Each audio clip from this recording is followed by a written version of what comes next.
Vamos abordar hoje um tema interessante, que são as crises de ausência.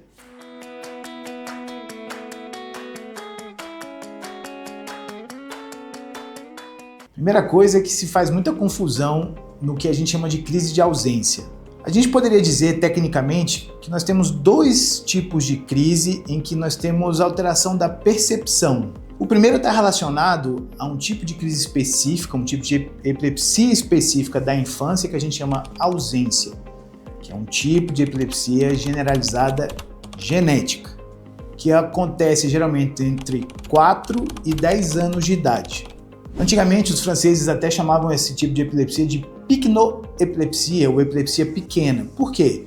As crises são breves, curtas, geralmente com duração entre 10 e 15 segundos. E qual seria a manifestação? Então você está com uma criança assistindo uma aula e de repente ela para, pode olhar para cima, faz um piscamento e volta a assistir a aula. Ela vai começar a ter problemas de desempenho escolar. O interessante sobre a ausência é que ela pode ter 20, 30, 40 crises como essa num dia. E muitas vezes existe uma dificuldade de percepção. Então, numa criança entre 4 e 10 anos de idade, que os pais começam a perceber uma perda de desempenho, isso é um TDA? Isso é uma crise de ausência? Então, eu mostrei para vocês um pouquinho como é a manifestação desse tipo comum de epilepsia generalizada na criança e que tem uma coisa interessante que os pais podem fazer em casa, que é pedir, por exemplo, para ela soprar um catavento, né? A crise de ausência, muitas delas são desencadeadas por uma coisa chamada hiperventilação. Então pode pegar um catavento, pedir para ela soprar, fazer o movimento se mexer e muitas vezes ela pode ter uma crise, parar os olhinhos, piscar, olhar para cima e voltar a conversar.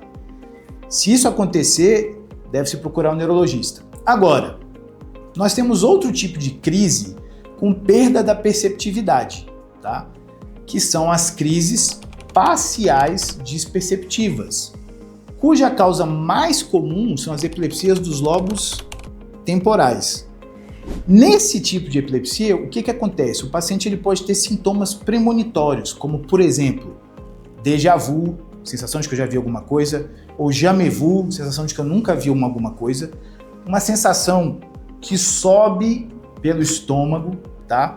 Ou até muitas vezes um quadro de dor de cabeça antecedente. Então você tem vários sintomas. E aí o que acontece com esse paciente? Ele sente ele tem essas sensações, esses avisos premonitórios, e depois ele entra num estado em que ele pode fazer movimentação da boca, parada do olhar, e aí automatismos manuais, como agarrar, né, até bater palma. Então esse é uma crise focal disperceptiva que muitas vezes se confunde com ausência. Então é muito importante para a gente fazer o diagnóstico diferencial entre essas duas epilepsias que a descrição do que os familiares estão vendo seja bem feita para o médico. Então, pessoal, essa é a parte difícil do conteúdo, mas que a equipe de marketing sempre me pede para fazer. Se você gostou do conteúdo, continue me seguindo no canal.